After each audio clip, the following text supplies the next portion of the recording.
have a story tonight about a little boy in Houston, Texas, and the unfortunate life disease has brought him. He is known only as Baby David.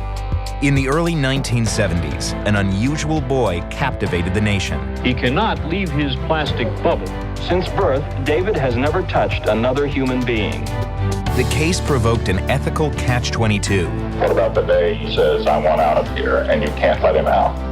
And eventually turned a little boy's tragedy into a cultural touchstone. What would happen if I left now? But decades later, David's story is not over. Instead, it continues to resonate and unfold in remarkable ways. The story of David had a beginning, had a middle, but there is really no end, and that is because of David's legacy.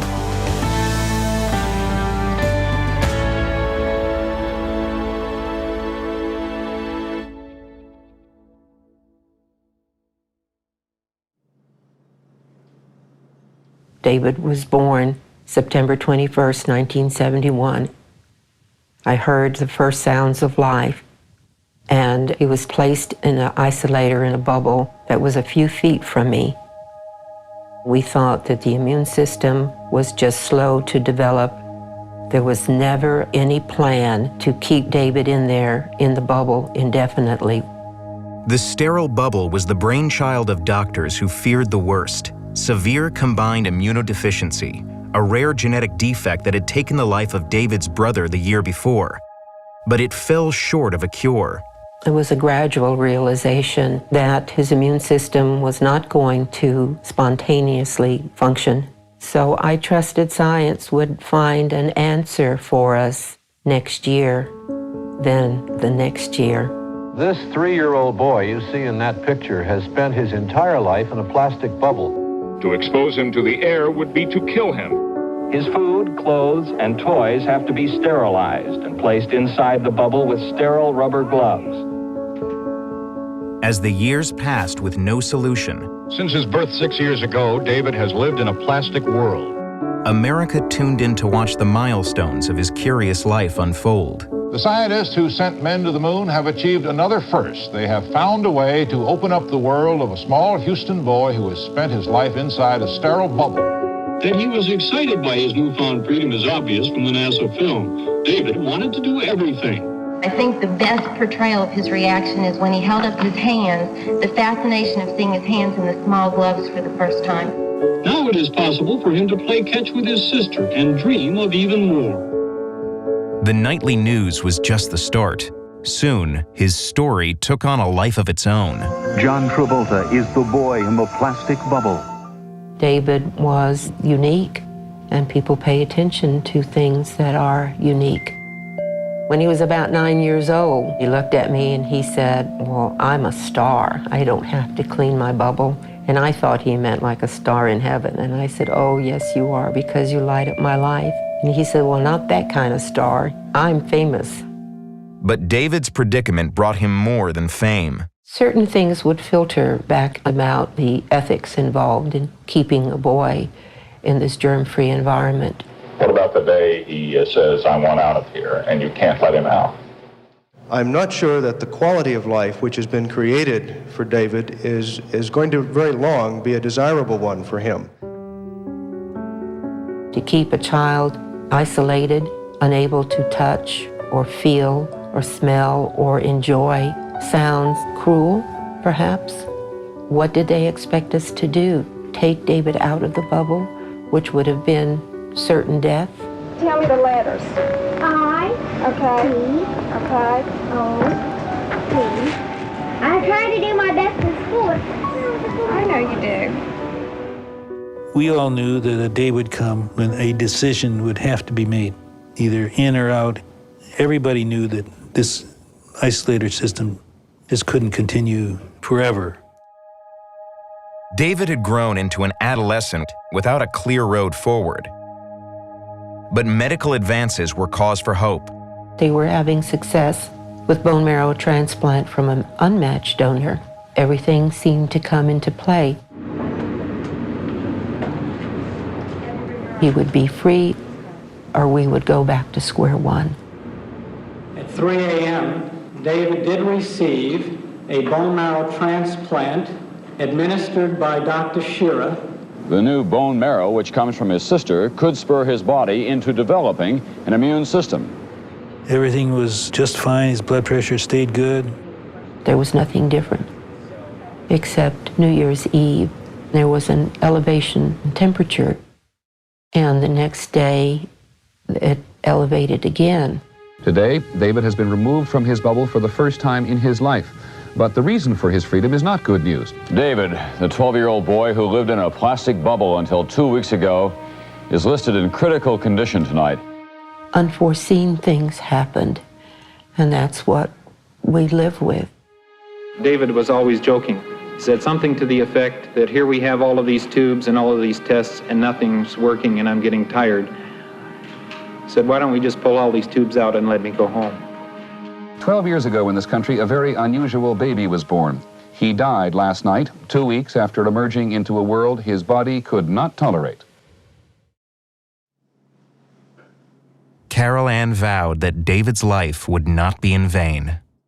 David's story was repeated before the Congress as a way of putting a face and a name to the problem and helping people understand why it's important to fund research. Dr. Michael Blaze, a gene therapy pioneer, has been studying immune deficiency diseases for more than 5 decades. He says that in the years that followed David's death, progress in bone marrow transplantation alone offered most children a virtual cure. We know that if transplantation is done sometime in the first 3 months, that the chances of cure is in the range of 95%. But quick diagnosis was key. There's Brandon. Brandon Michael. He's 1 hour old. He's exactly 1 hour old. Brandon looked like a healthy, normal baby at birth. Brandon's got his pacifier and he's trying to put it back in his mouth. He was 8 weeks old yesterday. Brandon's almost 3 months old. He's just sneezing. Hi, baby.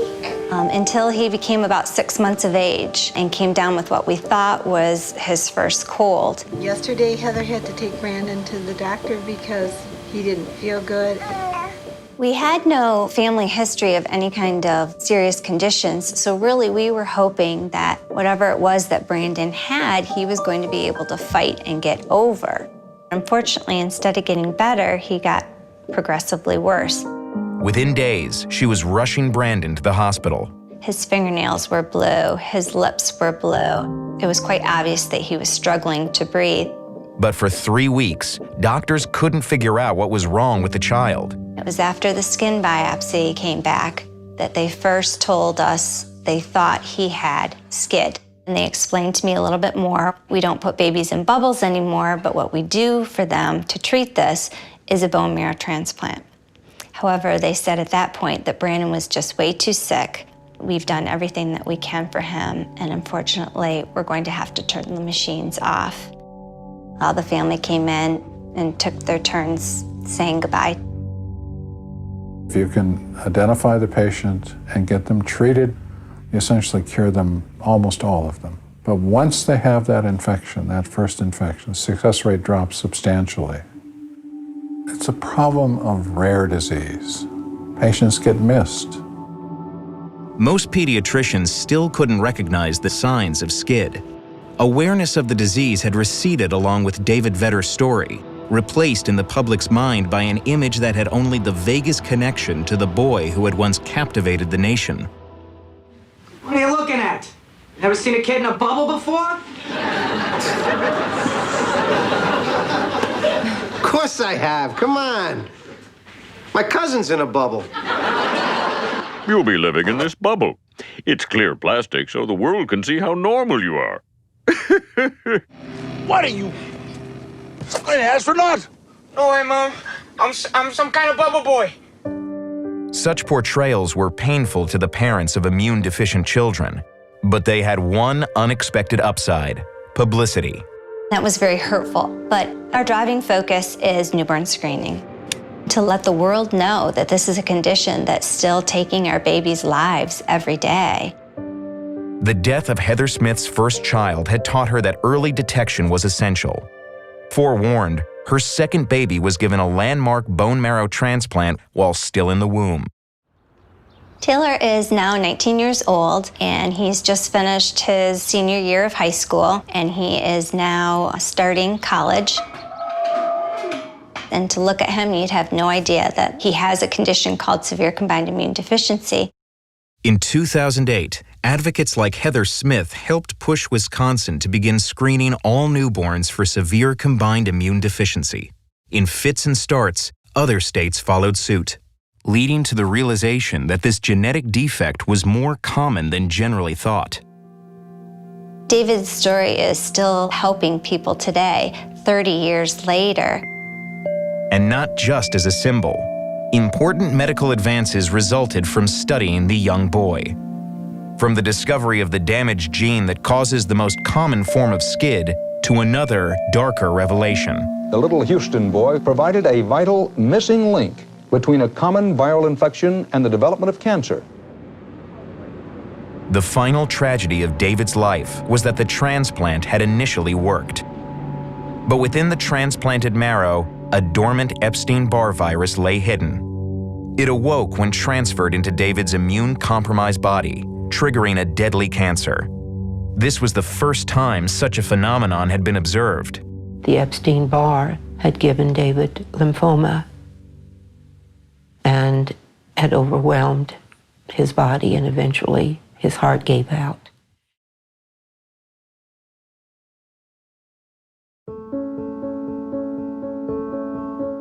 What he gave us was a powerful lesson in many areas of medicine and just in life itself.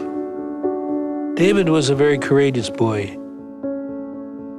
I always thought at some point when David left the bubble that he would be a researcher himself and would help mankind that way. It turned out that he is helping mankind, but in a different way.